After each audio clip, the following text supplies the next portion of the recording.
क्या कर रहे थे हम लोग? वही जो करते कहते और सुनते चले आ रहे हैं कि ध्यान में ही ज्ञान है। ध्यान में ही ज्ञान है।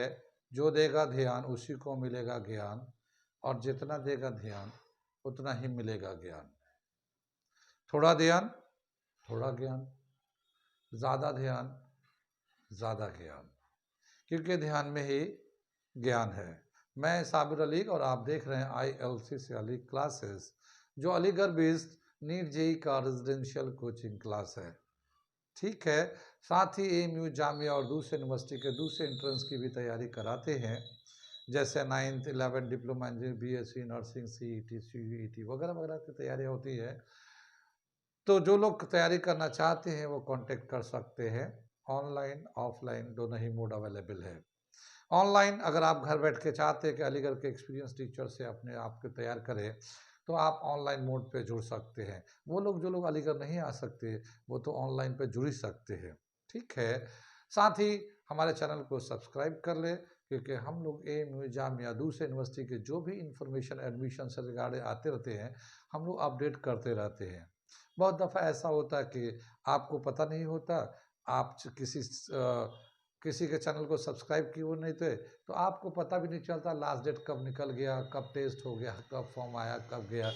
तो इसकी वजह से क्या होता है कि आप बाद में जब लास्ट डेट निकल जाता है तो आपको खबर करते हैं, पूछते हैं कि भाई लास्ट डेट फॉर्म कब आएगा, क्या होगा। पता ही यहाँ चला कि यहाँ तो फॉर्म वॉर्म भर के लास्ट डेट कब का निकल चुका है, फिर आपका साल चला जाता है। तो अगर आप सब्सक्राइब करेंगे तो कोई खर्चा तो है नहीं कि आपको घर से कुछ जा रहा है। हाँ, लेकिन आप अपने आप को अपडेट रख सकते हैं। यूनिवर्सिटी के सारे इन्फॉर्मेशन आपको ऑटोमेटिकली आते रहेंगे। तो आप हमारे चैनल को सब्सक्राइब कर लें। ठीक, क्या कर रहे थे हम लोग कर रहे थे पीएच का। हम लोग क्वेश्चन किया था पिछले क्लास में, हम लोगों ने पीएच बताया था, पीएच के न्यूमेरिकल्स किए थे बहुत सारे, और इसके जो न्यूमेरिकल्स है बहुत ही इंपॉर्टेंट न्यूमेरिकल है, क्योंकि ये कंपटीशन में बहुत सारे क्वेश्चंस आते रहते हैं पीएच के बेस पे। तो अभी इसमें और भी बहुत सारे अच्छे क्वेश्चन पड़े हैं पीएच पे, तो आज हम फिर न्यूमेरिकल का ही क्वेश्चन करा रहे हैं पीएच बेस्ड। तो मैंने ये क्वेश्चन लिखा है, मैं समझाता हूँ, बताता हूँ, फिर करके दिखाता हूँ क्या है ये। ठीक है, इसमें हम लोग हर तरह के एक एक क्वेश्चन करके दिखा रहे हैं, अलग अलग टाइप्स के। इसमें एक ही तरह का रिपीटेशन क्वेश्चन नहीं है, अलग अलग टाइप के क्वेश्चन है। तो आप एक एक क्वेश्चन को देखिए, समझिएगा, और उसमें क्या बारीकी है, किस लिए वो क्वेश्चन कराया गया है, उसको समझने की कोशिश करेंगे तो ये बिल्कुल अच्छे से समझ में आ जाएगा पीएच का। मैं क्वेश्चन पढ़ता हूँ, क्या दे रखा है। How many gram some sodium hydroxide must be dissolve in 1 litre of solution to have a solution of pH 12। ठीक है, यानी एक सोल्यूशन में कितना हम सोडियम हाइड्रोक्साइड को ऐड करें कि उस सोल्यूशन का pH 12 हो जाए। pH 12 हो जाए, कितना ग्राम हमें सोडियम हाइड्रोक्साइड ऐड करना है 1 लीटर में, डिजॉल्व इन 1 लीटर। 1 लीटर में कितना हमें डिजॉल्व करना है। कितनी बात समझ में, सवाल समझ में आ रहा है कुछ? चलते हैं, फिर समझ में आते जाएगा, जैसे हम लोग सोल्यूशन को बढ़ाएंगे समझ में आते रहेगा। यहाँ पे जो है pH दे रखा हमारा, और ये कंपाउंड दे रखा सोडियम हाइड्रोक्साइड। pH को अगर हम लोग लिखते हैं तो pH इज इक्वल टू 12, ये इस तरह से लिख दिया। pH का जो फॉर्मूला होता है या pH का जो डेफिनेशन होता है वो क्या होता है, negative log of hydronium ion concentration. ये है ना, ये 12 दे दिया। ये जो नेगेटिव था इसको उधर की तरफ शिफ्ट कर देते हैं हम लोग। ठीक, ये इस तरह से -12 कर दिया। अब हमें लॉग हटाना है, तो लॉग को जब हटाते हैं तो ये जितना वैल्यू होता है ये 10 टू द पावर हो जाता है। तो क्या होगा, ये हाइड्रोनियम आयन कंसंट्रेशन इस तरह से लिखते हैं, और लॉग को हटाएंगे तो ये हो जाएगा 10 टू द पावर -12। ये जो वैल्यू था यहाँ पे वो 10 के पावर में कन्वर्ट हो जाता है। एक छोटी सी चीज़ हम बताते हैं इस बात को समझने के लिए, 2⁻³ इज इक्वल टू 8। अगर हम इसी चीज़ को लॉग लेकर लिखते हैं, लॉग के टर्म में लिखते हैं, तो ये लॉग और ये जो बेस है 2, ये यहाँ बेस में आ जाता है, और ये जो वैल्यू था ये यहाँ पे सेंटर में आ जाता है, और ये पावर जो है यहाँ लिख देते हैं हम लोग। तो लॉग में जब कभी लिखते हैं तो यहाँ लॉग बेस होता है, उसका सेंटर में एक वैल्यू होता है। जैसे हम लोग लॉग 10 लेते हैं तो लॉग 10 जो यहाँ लेते हैं ना, इसके बेस पे भी 10 होता है, ठीक है। तो इसको अगर हम लोग समझना चाहेंगे तो कैसे समझेंगे, मैं थोड़ा सा इसको अभी लिखूंगा, मैं इसे बता रहा हूँ। देखो 10 raise to the power 1 is equal to 10 होता नहीं है, ठीक है। 10 raise to the power 1 is equal to 10। अगर हम लोग लॉग में लेते हैं, मैं यहाँ ले लेता हूँ, ये थोड़ा सा इधर जगह कम है, तो हम लोग क्या करते हैं 10 raise to the power 1 is equal to 10। अगर लॉग लेते हैं तो ये लॉग जो है ये जो 10 होता है ये बेस में चला जाता है, और ये जो वैल्यू होता है ये सेंटर आ जाता है, और इसका जो ये पावर है ये यहाँ आ जाता है। कितनी बात समझ में आई? तो log 10 का जो वैल्यू है ये 1 है, इस तरह से लिखते हैं हम लोग। जितने भी हम लोगों ने प्रीवियस क्वेश्चन में अभी किया ना, log 10 का वैल्यू 1 ले लिया, log 10 का वैल्यू 1 ले लिया, तो ये जो है लिखने का अगर log हटाएंगे, यानी इस तरह से लिखा होता है 10 raise to 1 is equal to 10 होता है, तो ये जो बेस होता है इसको log बेस ले लेता है, ये जो वैल्यू होता है इसको सेंटर में लाते हैं, ये पावर जो ना इधर जाता है। अगर हम लोग log को हटाना चाहें तो कैसे लिखेंगे हम लोग, ये जो बेस है ये दोबारा से यहीं पे ला लेंगे यहाँ पे, और ये जो इधर का जो वैल्यू है इस पे पावर आ जाएगा, और ये फिर ये सेंटर का वैल्यू यहाँ पे आ जाएगा, ऐसा लिख देंगे दोबारा वापस। अब देखिए यहाँ पे जैसे हम लोग का लिखा हुआ है log base two 8 is equal to 3। अगर हम लोग इसको वापस log को हटाना चाहेंगे तो ये जो वैल्यू होगा ये इस पे आके पावर हो जाएगा, इसका जो बेस होगा इस पे पावर हो जाएगा, ये वाला वैल्यू। तो ये 2 raise to the power 3 is equal to 8 आ जाएगा, ये वाला वैल्यू यहाँ चला जाएगा। ठीक इसी तरह से यहाँ पे हम लोग कर रहे हैं कि ये जो वैल्यू है इसका जो बेस है 10 है, बेसिकली यहाँ जो बेस है ये 10 है, ये लॉग का जो बेस है यहाँ पे, जैसे लॉग कंसंट्रेशन है ना, तो यहाँ बेस 10 है, यहाँ बेस 10 है, लेकिन हम लोग लॉग में बेस 10 लिखते नहीं है, ये अंडरस्टूड होता है कि अगर कुछ नहीं लिखा हुआ है तो 10 है वो, तो यहाँ पे 10 है। तो जैसे अगर हम लोग इसको हटाएंगे तो इसको उधर लिख देंगे, और ये जो है ना इस 10 के ऊपर ये पावर चला जाएगा, तो ये 10 के ऊपर जो है ना ये माइनस का पावर चला गया, और ये सेंटर में लिख दिया। कितनी बात समझ में आई? ये समझ में आ गया? एक बार फिर से हम समझाते हैं। जैसे यहाँ पे ऐसा होता है 10 पे पावर 1 होता तो 10 होता, लॉग में लिखना चाहेंगे तो लॉग बेस 10 आ जाता है, ये सेंटर का वैल्यू यहाँ आता है, ये 1 आ जाता है, तो हम लोग कहते हैं लॉग 10 का वैल्यू 1 हो गया। ठीक, अब अगर हमारे पास इस तरह से लिखा हो लॉग, हम इधर से फिर लॉग बेस 10 बेस है, और ये यहाँ पे हाइड्रोनियम आयन कंसंट्रेशन है, ये इस तरह से है, और इसके आगे जो है ना -12 लिखा हुआ है, जैसे कि यहाँ पे 10 लिखा हुआ। अब हम लोग इसको लॉग को अगर हटाना चाहते हैं, लॉग को अगर हटाना, जैसे यहाँ पे लॉग था तो हम लोगों ने बेस ये था, ये 1 का पावर लगा लिया और ये 10 उधर लिख दिया हम लोगों ने, तो ये जो सेंटर वाला पार्ट था इधर चला गया।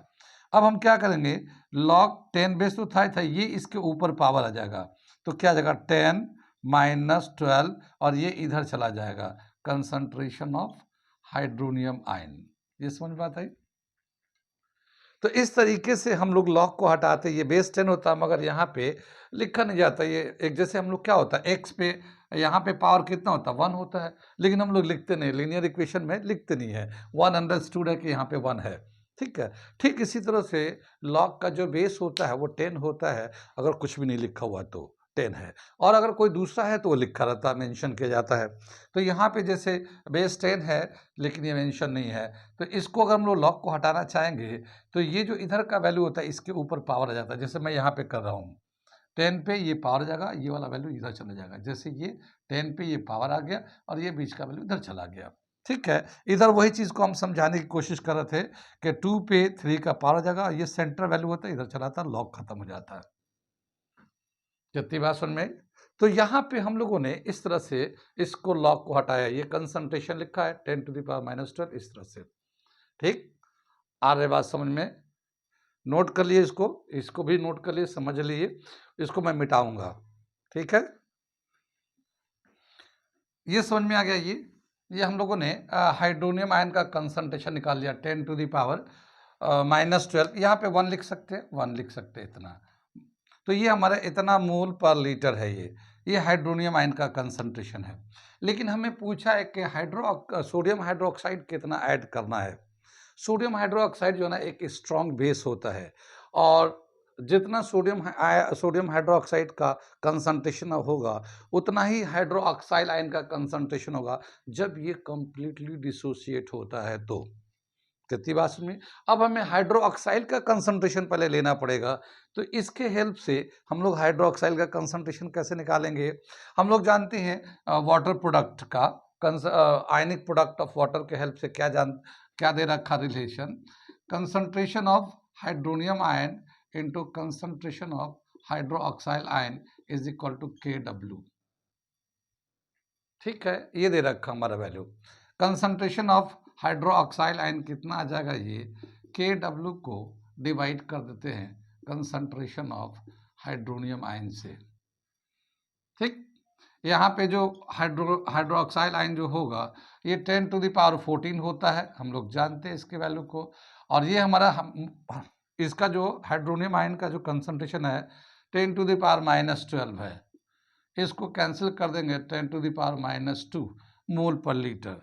तो हाइड्रोक्साइल आयन का जो कंसंट्रेशन आ रहा है वो 10⁻⁻2, ये आ गया हमारा कंसंट्रेशन। कहाँ तक समझ में आया ये। यहाँ पे जो नई चीज़ हम लोग सीख रहे हैं वो ये सीख रहे हैं कि pH अगर दिया हुआ है तो हाइड्रोनियम आयन का कंसंट्रेशन कैसे हम लोग निकालते हैं। ये जो लॉग हटाया है ये चीज़ को हम लोग ने सीखा है इस क्वेश्चन में। बाकी तो हम लोग ये जानते ही जानते। अब ये हाइड्रोक्साइल का कंसंट्रेशन में पता चल गया, यहाँ तक समझ में आ गया। नोट करिए, थोड़ा सा मैं मिटाऊंगा। ये मोल पर लीटर, इसको कंसंट्रेशन का जो यूनिट है मोल पर लीटर है ये, या फिर स्मॉल एम कैपिटल एम से मोलारिटी भी दिखाते हैं। ठीक, मोल पर लीटर कंसंट्रेशन। मोलारिटी कैसे निकालते हैं, मोलारिटी का फॉर्मूला, मोलारिटी जो निकालते हैं हम लोगों ने एक क्वेश्चन में इसको किया था, number of mole of solute, number of mole of solute upon volume of solvent और सॉल्यूशन इन लीटर। ठीक है ना, volume of solvent in litres. ठीक है, कितनी बात सुनिए, मोलारिटी।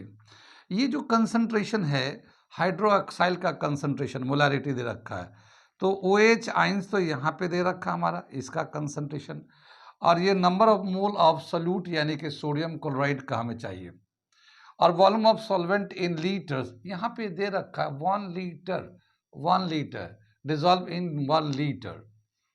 तो यहाँ पे तो ये तो हमारा number of mole of solute आ जाएगा, number of moles of solute आ जाएगा अपन इसके नीचे जो है ना 1 आ जाएगा ये। ठीक है, इसके नीचे जो है 1 आ जाएगा ये। कितनी बात सुन में, क्योंकि यहाँ पे 1 लीटर का सोल्यूशन बनाना है। इस 1 को इधर का शिफ्ट करेंगे तो 1 से इसे मल्टीप्लाई कर देंगे, तो यहाँ पे जो इसका हाइड्रोक्साइल आयन का कंसंट्रेशन वहाँ से लिख देते हैं 10⁻⁻2 है, ये 1 इसके साथ आ गया। Number of mole of solute यानी सोडियम हाइड्रोक्साइड का नंबर ऑफ मोल कैसे निकालते हैं, तो ये है given mass upon molecular mass, molecular mass. कितनी बात सुन में, कितना मास दिया हुआ है और कितना उसका मॉलिक्यूलर मास है। अब सोडियम हाइड्रोक्साइड का मॉलिक्यूलर मास कितना है ये तो हम लोग कैलकुलेट कर सकते हैं, और हमें ये गिवन मास निकालना है, कितना मास को डिसॉल्व करना है। ठीक है, तो सोडियम यहाँ से नोट कर लिया, इसको मैं मिटा दूं। ठीक, इसे मैं मिटाता हूं, इसके आगे चलते हैं। ठीक है, अब यहाँ पे क्या दे रखा है, molecular mass of sodium hydroxide, molecular mass of NaOH sodium hydroxide. तो सोडियम हाइड्रोक्साइड का मॉलिक्यूलर मास निकालेंगे तो सोडियम का एटॉमिक नंबर 11 होता है, एटॉमिक मास 23 होता है ये सोडियम का। ऑक्सीजन एक एटम है, एक एटम का ऑक्सीजन का जो एटॉमिक मास होता है वो 16 होता है, और फिर एक हाइड्रोजन भी है इसमें, हम लोगों ने इसको जोड़ दिया। इसको सबको प्लस करेंगे तो ये 40 आ जाएगा ये। तो सोडियम का मॉलिक्यूलर मास हो गया 40। ठीक है, तो यहाँ पे जो है ये जो है 10⁻⁻⁻ -2 is equal to given mass को हम लोग स्मॉल m से दिखा देते हैं, गिवन मास को, और इसका मॉलिक्यूलर मास 40 ले लेते हैं। ठीक है, ये मॉलिक्यूलर मास 40 आ गया। 40 को क्रॉस कर देंगे तो 40 into 10⁻⁻² is equal to mass, जो मास डिसॉल्व करना है, how many gram of mass, ये मास आ जाएगा। इसको 10⁻² है, इसको हम लोग 100 कर सकते हैं, इसको नीचे में, ये मास आ जाएगा, और 100 से डिवाइड करता 0.4 ग्राम। ठीक है, तो इतना मास हमें डिसॉल्व करना पड़ेगा, कितना, 0.4 ग्राम मास। ठीक है ना, मास, required mass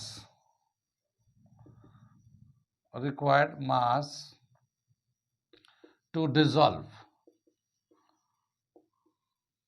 is equal to 0.4 ग्राम। ठीक है ना, 0.4 ग्राम मास को हमें डिसॉल्व करेंगे सोडियम हाइड्रोक्साइड को, यानी 1 लीटर में 0.4 gram of sodium hydroxide solution को अगर डिसॉल्व करते हैं तो उसका pH 12 आएगा। कितनी बात सुन में, उसका pH कितना आएगा, 12 आएगा।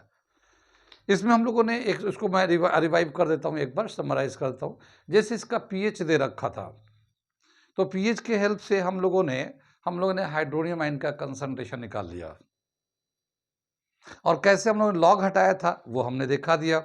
जितना इधर होता है वो 10⁻⁻ हो जाता है। जैसे 12 था तो हाइड्रोनियम आयन का कंसंट्रेशन जो होगा 10⁻⁻12 हो जाएगा। जो 12 सिर्फ था, ये 12 था ना, ये तो 10⁻12 हो गया हाइड्रोनियम आयन का कंसंट्रेशन। कैसे वो चेंज किया था वो हमने बताया उधर, लेकिन हम लोग डायरेक्ट भी याद कर सकते हैं। ये 12 दे रखा है pH, तो हाइड्रोनियम आयन का कंसंट्रेशन है 10⁻12, और हाइड्रोक्साइड का क्या होगा, दोनों मिला के 14 होते हैं, तो 10⁻12 तो ये हो गया हाइड्रोनियम का, तो हाइड्रोक्साइड का -2 हो जाएगा। दोनों मिला के 14 हो जाते हैं, -14 हो जाते हैं। तो हम लोगों ने यहाँ पे निकाला था वो, लेकिन हम ऐसे डायरेक्ट बता रहे हैं। अब हाइड्रोक्साइड का हमें, क्योंकि सोडियम हाइड्रोक्साइड है ना, इसका कंसंट्रेशन पता कितना मास हमें ऐड करना है, तो इसके टर्म में हाइड्रोक्साइड आ गया, हम लोगों ने दिखा दिया। अब ये जो कंसंट्रेशन है मोलारिटी में होता है, मोल पर लीटर होता है। तो मोलारिटी का जो रिलेशन है, number of mole of solute upon volume of solvent in litres. तो यहाँ पे जो volume of solvent in litre है, तो ये 1 लीटर दे रखा, तो यहाँ पे 1 का वैल्यू डाल दिया। नंबर ऑफ मोल कैसे निकालते हैं, गिवन मास अपन मॉलिक्यूलर मास, ये 1 को इधर शिफ्ट कर दिया, इधर मास कितना इसमें ऐड करना है, और इसका मॉलिक्यूलर मास कितना सोडियम हाइड्रोक्साइड का, तो सोडियम हाइड्रोक्साइड का मॉलिक्यूलर मास हम लोगों ने ऐड करके यहाँ 40 निकाल दिया। अब ये मास हमारा आ जाएगा, 40 को इधर क्रॉस कर देंगे, 0.4, यानी 0.4 ग्राम ऑफ सोडियम हाइड्रोक्साइड अगर ऐड कर दिया जाए 1 लीटर में, तो उस सॉल्यूशन का pH 12 होगा। कितनी बात समझ में, आगे चले, समझ में आ रहा कुछ? अच्छा सवाल है, सभी अच्छे सवाल है जो हम करा रहे हैं, और समझ में आ जाएगा तो बहुत बढ़िया। आगे चलते हम लोग, अगला क्वेश्चन हम लोग लिखने जा रहे हैं, उसके बाद फिर हम समझाएंगे, करके दिखाएंगे। ठीक है, ये अगला क्वेश्चन हम लोग लिख दिया, डिसोसिएशन। अगला क्वेश्चन मैंने लिखा है, क्या दे रखा है, मैं पढ़ता हूँ, समझाता हूँ, फिर करके दिखाता हूँ। Dissociation constant of weak acid HA is 1 × 10⁻⁻7। ये वीक एसिड का एक डिसोसिएशन कांस्टेंट दे रखा है। Find out pH of its 0.1 molarity of solution, यानी इसका वीक एसिड का जो सोल्यूशन है उसका जो कंसंट्रेशन है वो 0.1 मोलारिटी है। ठीक है, तो उसका pH कितना होगा। कितनी बार, एक सोल्यूशन है, उसका कंसंट्रेशन है 0.1 मोलारिटी, मगर वो जो सोल्यूशन है वीक एसिड से बनाए गए हैं, वीक एसिड का बना हुआ है, और उसका डिसोसिएशन कांस्टेंट जो है Ka, एक वीक एसिड का Ka है 1 × 10⁻⁻7। तो बताना है इतना, हाइड्रोनियम आयन का pH कितना है, pH निकालना है। ठीक है, करते हैं सोल्यूशन, देखते हैं क्या क्या दे रखा है। यहाँ पे जो दे रखा है, ये दे रखा है dissociation constant of acid Ka 1 × 10⁻⁻7। ठीक है, यहाँ पे जो एक एसिड है, अगर हम लोग उसको डिसॉल्व करते हैं वाटर में, तो जो डिसोसिएशन होगा तो Ha प्लस वाटर, अगर इसको हम लोग वो करते हैं, डिसॉल्व करते हैं, तो इक्विलिब्रियम के टाइम पे ये हमारा हो जाएगा hydronium ion concentration plus H ion concentration, इस तरह से बन जाएगा। और जिस वक्त इक्विलिब्रियम होगा उस वक्त जो कंसंट्रेशन होगा प्रोडक्ट का अनरिएक्टेंट का, जो कंसंट्रेशन होगा इक्विलिब्रियम के टाइम पे, हम लोगों ने मान लेते हैं चूंकि वीक इलेक्ट्रोलाइट है तो मान लेते हैं कि x mole of this acid dissociated, ठीक है, ये इक्विलिब्रियम के टाइम में इस तरह से डिसोसिएट हो गया है, ठीक। ये जो वीक एसिड है तो हम कंप्लीटली डिसोसिएट तो नहीं होता, थोड़े से मोल, थोड़े से मॉलिक्यूल डिसोसिएट हो जाते हैं। तो हम लोग मान लेते हैं, लेट इसको इस तरह से मान लेते हैं, let x mole of acid, weak acid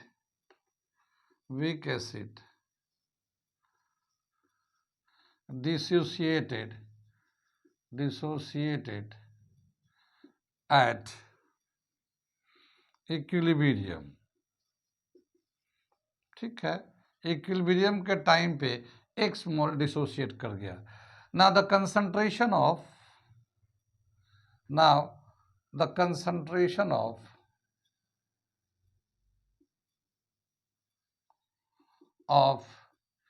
each species at equilibrium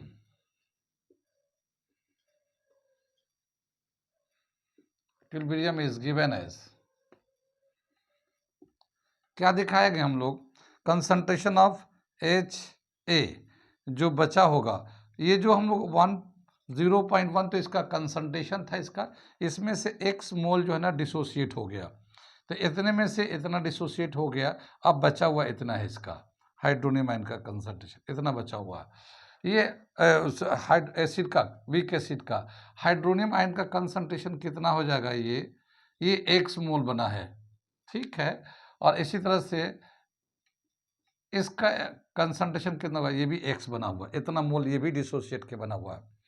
अब अगर हम लोग इक्विलिब्रियम कांस्टेंट Ka लेते हैं हम लोग, Ka इक्विलिब्रियम कांस्टेंट Ka, तो concentration of hydronium ions into concentration of H ions upon concentration of Ha undissociated. कितनी बात समझ में आई? इतना समझ में आया, ये नोट करिए, इसे आगे बढ़ाते हम लोग। इसका जो कंसंट्रेशन है, ये दोनों ही कंसंट्रेशन बराबर होते हैं। जब इक्विलिब्रियम होगा तो जितना ये बनेगा उतना ये बनेगा, दोनों का कंसंट्रेशन बराबर होगा। तो हम लोग हाइड्रोजन आयंस का जो कंसंट्रेशन है उसको रिप्लेस कर देते हैं हाइड्रोनियम से, तो क्या हो जाएगा, ये भी x हो जाएगा और ये भी x हो जाएगा, ये दोनों ही x हो जाएंगे। और इसका जो बचा हुआ कंसंट्रेशन है वो कितना है, ये यहाँ पे है 0.1 - x, ये दे रखा है। ये हमारा x स्क्वायर अपॉन 0.1 - x आ जाता है। लेकिन यहाँ पे चूंकि वीक एसिड है तो जो x number of mole of dissociation जो है ना वो बहुत ही स्मॉल वैल्यू है, तो स्मॉल वैल्यू होने की वजह से x को नेग्लेक्ट कर देते हैं। Since x is very small,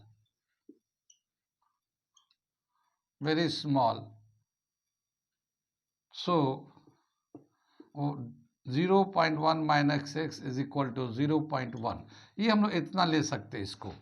और इस इक्वेशन को क्या लिख सकते हैं, Ka का वैल्यू दे रखा हमारा, Ka का वैल्यू जो है ना ये 1 × 10⁻⁻7 है, तो ये आ जाएगा 1 × 10⁻⁻7 x स्क्वायर अपॉन 0.1, ये हमारा रिलेशन आ जाएगा, ठीक। एक्स स्क्वायर को लिखेंगे तो क्या आ जाएगा, x square is equal to 0.1 × 10⁻⁻7, ये 0.1, ये 1/10 लिख सकते हैं। 1/10 का मतलब यहाँ पे x square is equal to 10⁻⁻8 है ये, and x is equal to root लेंगे तो 10⁻⁻4 आ जाएगा। कितनी बात में x जो है यहाँ पे कंसंट्रेशन दोनों ही सेम है, हाइड्रोनियम का भी कंसंट्रेशन उतना ही है और हाइड्रोजन का वीक एसिड का कंसंट्रेशन भी इतना ही है। तो यहाँ पे कंसंट्रेशन ऑफ हाइड्रोनियम आयंस कितना आ जाएगा 10⁻⁻⁴। ये आ गया हमारा हाइड्रोनियम आयन का कंसंट्रेशन। कितनी बात समझ में आई, कहाँ समझ में आए। इसमें जो नई चीज़ है जो सीखने के लिए है वही वीक इलेक्ट्रोलाइट है, वीक एसिड है, तो इसमें कंप्लीटली डिसोसिएशन नहीं हो रहा है। पहले जो था हम लोग कंसंट्रेशन आयंस का जितना हम लोग लेते थे उसी के बराबर हो जाता था। यहाँ पे हम लोग उसके बराबर नहीं ले रहे हैं। यहाँ पे कुछ मॉलिक्यूल टूट जाते हैं, जितने मोल्स डिसोसिएट हो रहे हैं वही इनका कंसंट्रेशन है प्रोडक्ट का, जैसे एक्स है, और जो बचा हुआ है ये इतना है अनडिसोसिएटेड। कितनी बात समझ में। फिर हम लोगों ने ये के ए का फॉर्मूला इक्विलिब्रियम में होता है, प्रोडक्ट का कंसंट्रेशन रिएक्टेंट का होता है, तो इस पर हम लोगों ने वैल्यू डाल के सिंप्लीफाई कर दिया। यहाँ तक समझ में आ गया। अब हम लोग निकालते हैं पीएच वैल्यू। पीएच का कैसे निकालते हैं, पीएच तो हम लोग को निकालने आता ही है, फॉर्मूला आता है, तो हम लोग उसको निकालते हैं पीएच का। पहले इसको मिटाते हैं, नोट कर लिए पहले इसे, आ रहा सब समझ में। ओके चलिए इसको मिटाते हैं, हम आगे का काम करते हैं इसको। पीएच का जो वैल्यू होता है हमारा, पीएच का जो फॉर्मूला है minus log of hydronium ion concentration, यही है ना। अब यहाँ पे जो कंसंट्रेशन का जो वैल्यू दे रखा है वो हम लोग डाल देते हैं, pH is equal to minus log, और इसका जो कंसंट्रेशन है 10⁻⁻⁴, ठीक है ना, हाइड्रोनियम आयन का 10⁻⁻⁴। तो ये जो -4 है ये पहले आ जाएगा, तो pH इज इक्वल टू -4, और लॉग ये 10 है, ये 10 तो ये वाला सेंटर वाला है, इसके नीचे भी 10 है ये, ठीक। तो ये pH कितना आ जाएगा 4 × 1 4। तो इसका जो सोल्यूशन का जो pH है वो 4 है। कितनी बात समझ में आई। आगे चले हम लोग, किसी को कुछ पूछना तो नहीं आ रहा समझ में, तो नोट करिए, बहुत सारी बातें हैं अभी आगे चलते। सब हर सवाल में कुछ चीज़ें ऐसी है जो अलग है और उसको हम लोग बता रहे हैं, ठीक। नोट करिए इसको। अगला एक सवाल कराने जा रहे हैं हम लोग। ये एक दूसरा क्वेश्चन हम लोग ने लिख दिया, और क्या दे रखा है मैं पढ़ता हूँ समझाता हूँ। Calculate the hydronium ion concentration, hydroxyl ion concentration and pH of a 0.2 molarity solution of hydrogen cyanide, Ka is equal to 7.2 10⁻⁻10।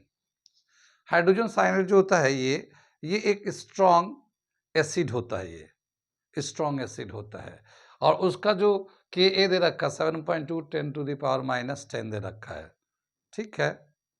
ये जो स्ट्रॉन्ग होगा तो ये कंप्लीटली डिसोसिएट हो जाता है, ये कंप्लीटली डिसोसिएट हो जाता है। सोल्यूशन कर रहे हैं हम लोग, सोल्यूशन कर रहे हैं, क्या दे रखा है HCN, hydrogen cyanide is a strong acid, ठीक है, acid, so it completely dissociated,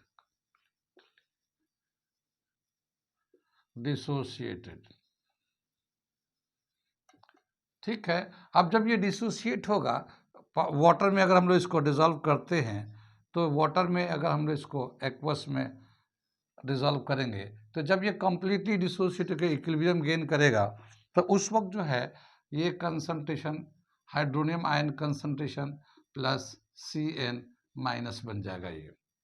ये दोनों ही चूँकि वीक स्ट्रॉन्ग है तो ये दोनों ही बराबर होंगे, ठीक है ना। हियर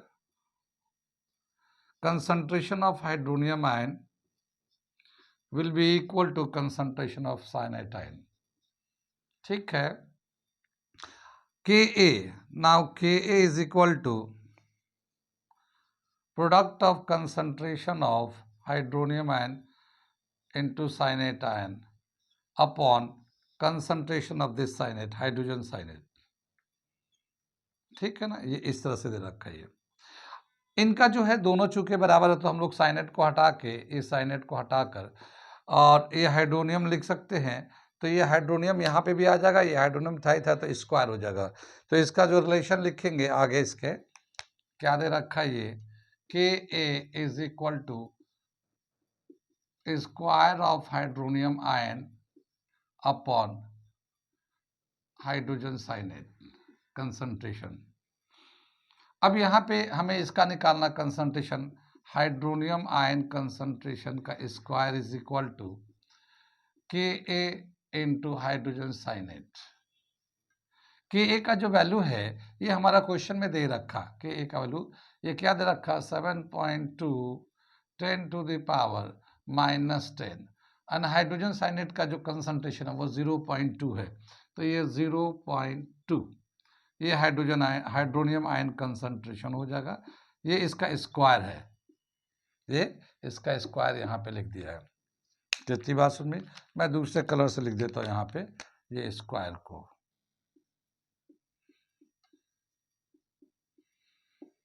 ठीक है, ये स्क्वायर है। इन दोनों को जब मल्टीप्लाई करेंगे तो कितना आ जाएगा, 1.44 into 10 to the power -10 concentration of hydronium ion का स्क्वायर।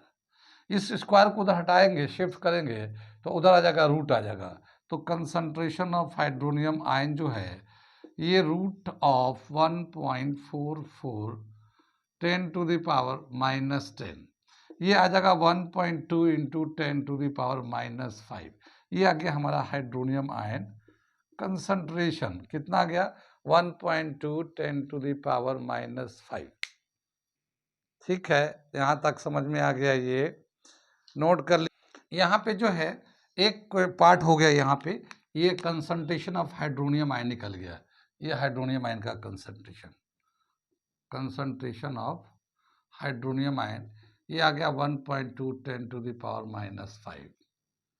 अब अगर हमें हाइड्रोक्साइड आयन का कंसंट्रेशन निकालना है तो OH आयन का कंसंट्रेशन कैसे निकालेंगे, KW upon concentration of hydronium ion. ठीक है, ये इसका है 10 टू द पावर -14 और ये आ जाएगा 1.2 10 टू द पावर -5। इससे हम लोग कैंसिल कर देंगे तो क्या आ जाएगा, 1/1.2 10 टू द पावर -9। ठीक है, इसका डेसिमल हटा के ऊपर 10 कर लेंगे, 10/12 हो जाएगा 10 टू द पावर -9। यह भी होगा नहीं तो एक 10 से मल्टीप्लाई 10 से डिवाइड कर देते हैं, तो जो मल्टीप्लाई करेंगे उससे तो ये 100 हो जाएगा, लेकिन जो डिवाइड करेंगे तो ये 10 पावर हो जाएगा। तो ये 100/12 और ये 10 टू द पावर -10 आ जाएगा। ठीक है, इससे इसको डिवाइड करेंगे तो 12 से कटेंगे तो इसका जो कंसंट्रेशन आ जाएगा 12 8 जा 96, 4 बचेगा और 40 हो जाएगा, 4 3 जा 12 3 जा 36 10 टू द पावर -10। ये इसका कंसंट्रेशन 8.3 10 व -10 OH आयन का कंसंट्रेशन हो जाएगा। तो ये दूसरा पार्ट हो गया। ठीक है, और हमें pH निकालना, अब इसका pH भी निकालना। तो pH तो हाइड्रोनियम आयन से निकल जाएगा, हाइड्रोनियम आयन का कंसंट्रेशन से pH निकल जाएगा। तो हम लोग pH निकाल देते हैं इसको। pH is equal to concentration of hydronium ion, ये है 1.2 10 टू द पावर -5। ठीक, ये जो है जो इसको लेंगे हम लोग pH निकालेंगे, pH is equal to -log of hydronium ion concentration. ठीक है, pH is equal to -log hydronium ion का कंसंट्रेशन 1.2 10 टू द पावर -5। इसको pH को लिखते हैं, माइनस तो ऐसे ही रहेगा और ये log जो है 1.2 आ जाएगा plus log 10 to the power -5 आ जाएगा। pH का जो वैल्यू आएगा, ये माइनस तो इसी है, log 1.2, तो log 1.2 यानी कि इसका जो वैल्यू था बहुत कम आता है। log के टेबल से देख सकते हैं 12 जीरो के कॉलम में, लाइन नंबर 12 मैंने वैसे लेते हैं ना 12 और जीरो के कॉलम में देखेंगे तो इसका वैल्यू दे रखा है 0.08 और यहाँ से log 10⁻⁻5 है तो ये -5 यहाँ आ जाएगा, तो -5 हो गया, फिर log 10 का वैल्यू 1 आ जाएगा ये। ठीक है, ये माइनस से इसको ब्रैकेट खोलेंगे तो क्या हो जाएगा, -0.08 +5 में से इसको माइनस कर देंगे तो ये आ जाएगा 4.29, ये pH आ गया हमारा इसका 4.92 इस सोल्यूशन का। अब बताइए कहाँ कहाँ समझ में, ये वाला जो वैल्यू लिखा हम लोगों ने log 1.2 वो टेबल से लिख के लाया हम लोगों ने। 1.2 यानी कि 12 लाइन नंबर 12 कॉलम नंबर 0 में ले लिया हम लोगों ने, वहां से वैल्यू निकाला है। ठीक है, कहाँ कहाँ समझ में आ रहा है? आ रहा है समझ में कुछ कुछ? देखिए हम लोगों ने क्वेश्चन तो मैं तो वो क्वेश्चन करा रहा हूँ जो ज़्यादातर अच्छे सवाल है, और मैं इसलिए ज़्यादा क्वेश्चन करा रहा हूँ कि ये टॉपिक बहुत इंपॉर्टेंट है कंपटीशन के लिए, नीट जेई के लिए, और इसमें वैरायटी है क्वेश्चन की, तो वो हर तरह के क्वेश्चन को मैं करा दे रहा हूँ। प्लस अभी एनसीईआरटी के बुक में भी एग्जाम्पल दे रखे हैं, लेकिन वो थोड़ा काफ़ी डिफ़िकल्ट टाइप के है, तो कंपटीशन के हिसाब से उसमें कुछ कुछ पार्ट आ सकते हैं, तो मैं अलग से वो कराऊँगा, लेकिन ये थोड़ा-सा मैं अलग से क्वेश्चन करा दे रहा हूँ, जो आसानी से आप कर सकते हैं पीएच के बेस पे। ठीक है, आगे चले हम लोग। ठीक है, तो ये हम अभी जो क्वेश्चन हमने करा है इसको तो आपने करा ही है, समझ में आ ही रहा है। हम ये 2 क्वेश्चन आपको दे रहे हैं प्रैक्टिस के लिए, आप भी खुद प्रैक्टिस करें। तो ये 2 क्वेश्चन में लिखा है ये, और इसके आंसर भी लिख रखे हैं, तो आप ये खुद से पढ़ के करके देखिएगा कि क्या आपको ये आंसर आता है या नहीं आता। ये बहुत आसान सवाल है, अगर आ गया तो ठीक है, नहीं आएगा तो फिर आप कमेंट्स में लिख के भेजिएगा, हम आपको इसको एक्सप्लेन कर देंगे। ठीक है, आसान सवाल है, इसमें कुछ भी नहीं है। ठीक है, तो आज हम लोग यहीं पे रहने देते हैं, कंटिन्यू रखेंगे हम लोग नेक्स्ट क्लास में। ठीक।